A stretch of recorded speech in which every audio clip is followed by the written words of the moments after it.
Hello, everybody. Thank you so much for listening. We are here with Young Effect Association.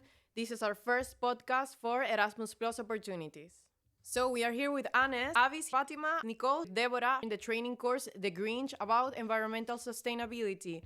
Anes, you have already experience in Erasmus Plus projects, right? This is actually my third Erasmus Plus project. Okay, and how has this experience compared to other projects that you have been into? Yeah, I'd say overall it's a unique topic, and I consider it for myself very important because this is becoming even more popular or increasing problem, at least in Bosnia and Herzegovina. So I think I consider it as very important and actual.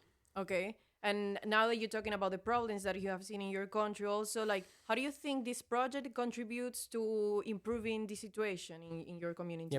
Well, I'm also always thinking that youth should be in the role of a leader when it comes to creating some social change.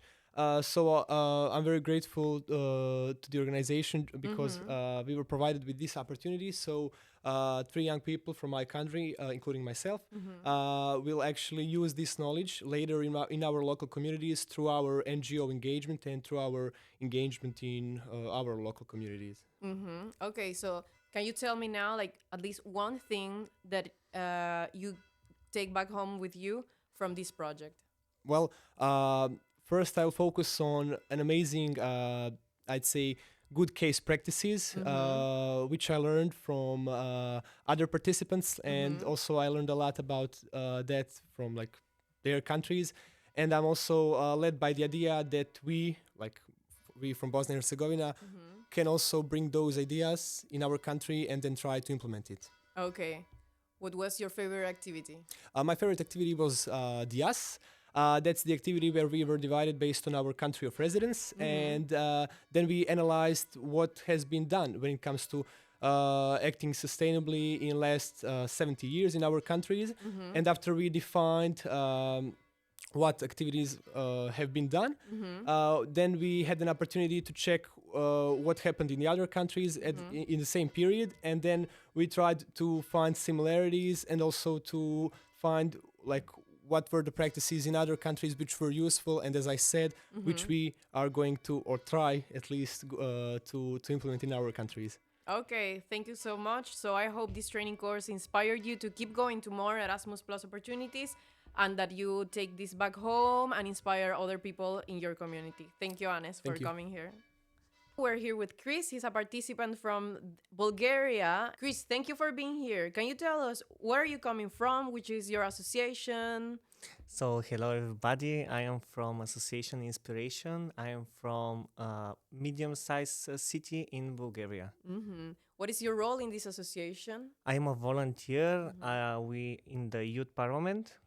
We are a non-profit organization, and we create different events, help elderly, and we make the city more livable. Amazing. Thank you so much. So, what are we now? Like this training course, where is it taking place? Can you tell us about a bit about the environment, the location? The environment, it's a little bit exotic for most of the people because we are in a monastery. It's something different. Okay. It's something more exotic for me because there are a lot of bells ringing almost every time, Yeah.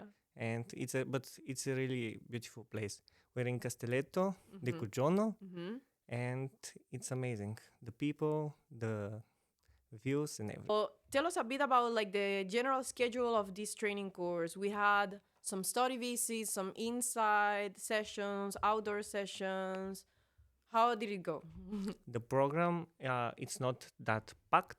We have time to explore, time to visit different cities. Like we split in two groups. One went to Milano, the other one went to Venezia, and we went to Torino. It was really beautiful.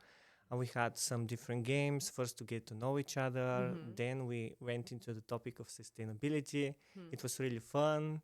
We played a lot of games, but like in non-formal education, and it was nice. Like it was pretty awesome. Can you tell us about your favorite Erasmus opportunity? Oh, my favorite Erasmus opportunity, I think is I forgot what is the name, but the topic is in general, like everybody can apply. It's you need five young people until 29 years old, and you can apply for a local problem to the European Commission. And I think you have around 2,000 euros to spend, but you create a plan. What is the problem? And for me, I really want to try it because our local community has some problems, which I think in my friend group we can fight this problem. Totally. This is the best opportunity because you only need 5 friends and a computer to apply. It's the Erasmus Solidarity Project. And yeah, we applied it with the community, also with the young people of Marcalo.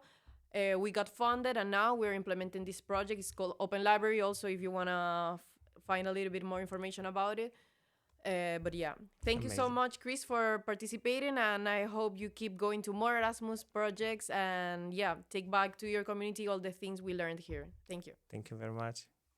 Hello, we are here with Fatima. Oh, so this is not your first Erasmus Plus project. So how many projects have you been? It's my first Erasmus project in Italy, but it's overall my third Erasmus project. It's not a rich experience, but I'm happy with it. Okay, so can you tell us what does sustainability means to you personally? For me personally, it's something that's very important that should be implemented in everyday life.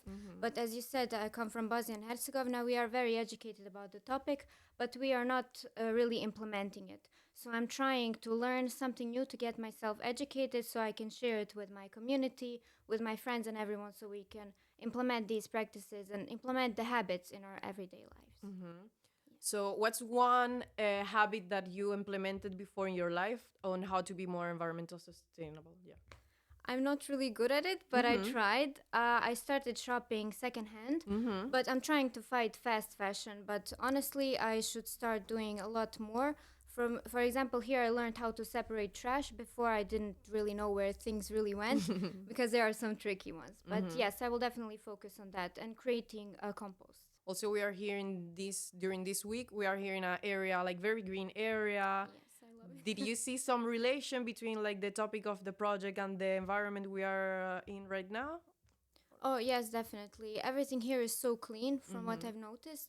You have certain rules for like trash picking and the way you like kind of punish people in a way that you train them to be sustainable and to really appreciate nature, to keep it the way it is. So I really love that. It's definitely something that we should implement in our country as well. Yeah, totally. Also, we are here in Castelletto di Cugiono, which is inside the Parco Ticino Yes. of this region of Italy. And we see a lot of like examples on how they manage the area, how they protect it, and how also the people that are inside this park need to follow these rules and comply, with the sustainable measures. Yes, because we all have a same goal that we want to achieve. It's nice to see a community working together to achieve the goal. Thank you so much, Fatima. I hope you enjoy this training course and take back a lot of the new tools to your community. Yes, thank you so much. Thank you. Thank you, Nicole, for being here. Can you tell us, is this your first Erasmus project or have you attended to other opportunities in your life? It's my first Erasmus Plus project, and I'm really excited how welcoming environment is it, how many countries attended, how much I learned from it. It's more than I thought it would be. Yeah, we're here actually with 9 countries in this training course. We have people from Albania, Bosnia and Herzegovina, Spain, Portugal, and many more. So this is your first time. How did you find out about this opportunity? From my friend, actually, she's been Erasmus Plus at some sport activities or something like this, and I liked it. She showed me on Instagram. There are some posts from it, and I just applied, and I'm happy to be here. So we see the power of social media here, how it is getting spread the word. Thank you. So what surprised you about this week? You had no expectation. It was your first time. So what was something that sticks with you from this training course? For me, was most surprising thing that there are so many countries here, and how many things are in common for us, like how alike we are in a lot of aspects of life. We are just born in other places, but we are so similar for each other. And about the topic of sustainability, can you tell us one thing that you learned here in this training course that you can later apply in your personal life? Yeah, I had no idea that we have so much food waste. It's a huge thing for me. I didn't know, and I have to think about me, for example, how I work with my food at home, and so others around me, because and also we have some companies and some restaurant. They have so much food waste in our country, and I hate it so much. So I think there's something must be done with it. Can you tell us one example of how we could achieve, like, improve this situation of food waste? Yeah, I think, for example, we have to start with ourselves and buy enough food for us, but not too much. Cook for us and like not to throw away, but for example, if I have enough food, I can share it with others and so on. So I think it's a good start. Yeah, totally. Actually, we had also a day about food waste in this training course, and we had a session that is called the World Cafe, where each of you, divided in groups, had the opportunity to go around and about different specific topics in this huge area, how to like implement actions in your local communities on how to reduce the food waste. One example that it can seem little, but once we apply it, we can actually see a huge difference is like making a list of the groceries. Think about the recipes you're gonna prepare in your week and then do a list of the groceries and just buy what you need. Just with this simple action, then we actually see a lot of the effects that we can have. Yeah. So thank you so much, Nicole. I hope you really like this training course and that from the activities that we had, you take some good tools back to your community. Yeah, thank you so much. Thank you. We're here with Deborah from Sofia, Bulgaria. Can you tell us where are we?